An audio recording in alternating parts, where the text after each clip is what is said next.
2020 was probably one of the best years in the stock market's history. But lately, there are lots of people talking about a potential market crash on the horizon. In this video, I want to give you an honest opinion about what could be coming in the stock market and, of course, what you can do about it.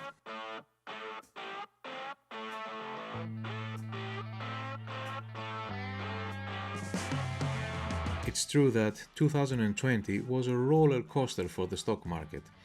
We went from record highs to breaking lows and breaking highs again. Now you have a growing number of people that are worrying about business bankruptcies, money printing and incoming inflation, saying that these things could trigger a stock market crash. So, I would like to give you some clarification and try to look at the broader picture so you guys can really understand what's going on. But before going into details, I would like to ask you to smash that thumbs up button below and subscribe to the channel so you can watch more videos like this one. Okay, so if we take a step back and look at how the stock market has grown from 2007, and by that I mean the S&P 500, you can see that it peaked at just above 1500 points in 2007.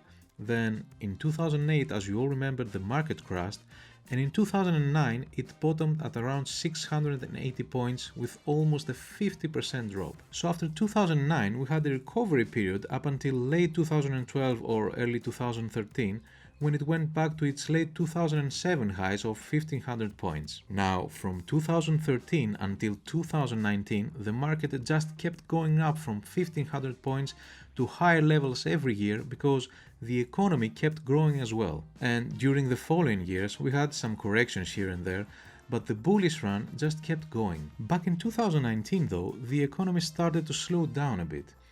That made the market and many analysts a little bit worried because they thought that it would have an impact on the market. Because, if the economy could not grow more, then that would reflect a slowing down in the markets. Naturally, they all started talking about a potential market crash, which eventually was around the corner. But then something interesting happened in 2019. The Fed decided to cut interest rates for the first time since 2008 in an effort to boost the economy. Okay, usually interest rates are cut during a recession because lower interest rates stimulate the economy as people can borrow money cheaper, and so it is more likely for them to buy a house and generally spend more money. And the same goes for businesses, which can invest the money they borrowed back into their businesses. And of course, all this just kept bumping the markets to new time highs again and again. This brings us to 2020. What a year. I mean, who could possibly imagine what was going to happen? Crazy things. So in February of 2020, we were breaking new highs and the stock market hit right about 3,400 points for the first time in history. But then the pandemic came and everything was shutting down. People were staying at home, and that led to panic because nobody knew much information about the virus, and we have never experienced something similar in the past. Nobody knew how much it was going to last, what implications would have on businesses, and what the general picture of the economy and society as a whole would look like in the future. Of course, that had a huge impact in the stock market, where people were panic selling their stocks, and we had the fastest sell-off in history. We went from 3,400 points in February all the way down to 2,300 points in March, and then 1 month later in April, things started to turn around when people finally realized that it was not the end of the world and the economy started to open up a bit. And here we had the interest rates cut again, this time to the lowest levels ever. We also saw people getting stimulus checks, businesses getting bailed out, and we also saw a bailout in the stock market because for the first time in history, the Federal Reserve Bank started buying corporate bond ETFs, kept pumping money into the market, and so this kind of pushed the stock market into new record highs. By the end of the year, we saw the S&P 500 to climb all the way up to around 3,700 points. What a rebound we had! In just 9 months we had around 60% gains, and that's really a lot. And of course, that did not stop there. Fast forward to today and the S&P 500 is around 4,100 points, the highest point in history. Now the question is, what is next for 2021?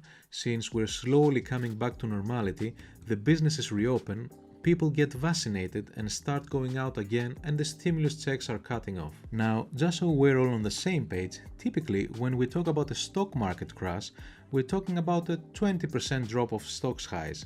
while anything less than 20% is considered more of a correction. Now, before we go on, I would like to clarify that I won't get into the ongoing conversation about the valuation of some stocks or the stock market in general. I understand that there's a great debate going on about whether we live in an overvalued market, that stocks prices have gone up significantly, and that there is no way this can be sustainable over the long term. Well, actually, while this might be true, there are many variables that can affect stock prices, and a high price does not always point to a disaster. On the contrary, I would like to focus on three important triggers or catalysts that could possibly signal a potential market crash. The first thing we're going to look at is the money flow that's going into the stock market, because on a very basic level, at the end of the day, the stock market and stock prices are determined by supply and demand. If you have a ton of people that own stocks but nobody wants to buy, then if these people try to sell the stock, they are going to have to cut their prices,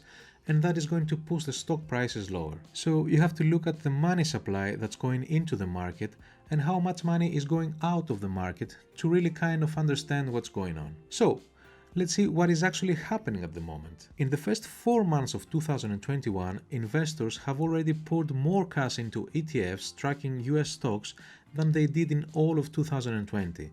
The inflows of 2046 billion this year eclipsed last year's total of 2031 billion, according to data compiled by Bloomberg. Equity exchange traded funds have added more than 26 billion so far in April, after taking in over 80 billion in both February and March. However, as everything opens slowly again and people are going out and have more options to spend their money, there's a chance that a big chunk of that cash could go towards this direction. Nothing is for sure, but looking over that inflows and outflows of money in the market could really tell you a lot. The second one is the fluctuation of the 10-year Treasury yield.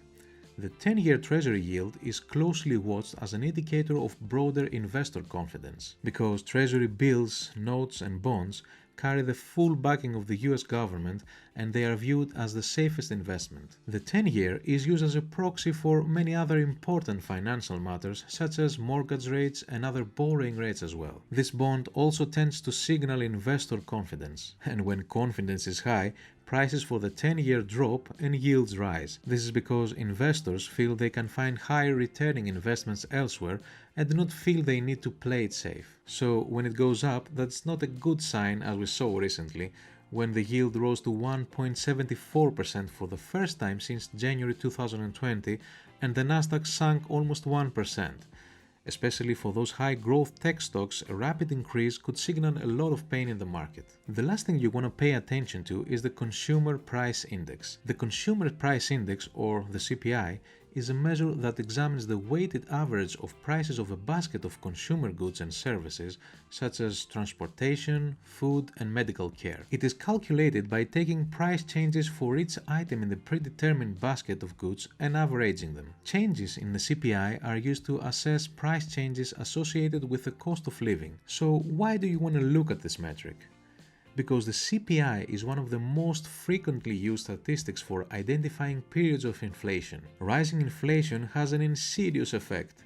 Input prices are higher, consumers can purchase fewer goods, revenues and profits decline, and the economy slows for a time until a measure of economic equilibrium is reached. The Fed has warned us that CPI's year-over-year increase will be high due to the last year's lockdown and that it is going to normalize month after month. However, if that's not the case and we see higher numbers from Fed predictions or even an extended period of high inflation, that will really bring fear to the market and we could see stock prices plummet. Okay, now that we know what we should be looking for, let's talk about the steps we can take in order to be prepared for the worst. Be sure that you won't need your invested money anytime soon. It could really hurt you to be forced to sell a portion of your stocks at low prices because you need the money for expenses and other stuff you need to buy. Avoid investing in margin. It's often tempting to increase your buying power by investing on margin. With margin, you basically borrow money from your broker to buy more stocks. If your broker has a 50% margin requirement, you could invest $1,000 of your own cash plus $1,000 of your broker's cash in a stock. If the stock rises 25%, you'd pocket 50%. But what if the stock drops 25%? Your loss is now 50%, not including margin interest. Margining will only deepen the pain of a stock market crash and should be avoided by most investors. Diversify as much as you can. You may think you have a diversified portfolio just because you own a bunch of stocks, but your investments may not be as diversified as you think, particularly if you had some big wins recently. You may find that your winners now account for an outsized share of your portfolio, which can leave you vulnerable to a crash. Have cash ready. You're going to want to have cash available to take advantage of any significant declines in the market. Don't panic sell. If you see everything in the market falling at the same time, that means there's nothing wrong with your individual investments. This is something that's happening across the scope of the market. So do not sell just because you see everything going down. Panic selling is the quickest way to lock in losses. The important thing to understand is that it is impossible to predict when a market crash is going to happen, which is why it is so important for you to keep the money in the market for as long as possible. You should never try to time the market. It's time in the market which determines how wealthy you will be. Are there economic concerns? Yeah, of course they are. We are coming out of a pandemic, we have so much debt in the market, and yeah, there are real economic issues. Is it exactly possible to predict when this market will crash? I don't know, but you have to understand how various things affect one another, and that is what I try to explain in the video. I hope you really enjoyed it, and see you again next Friday. Bye.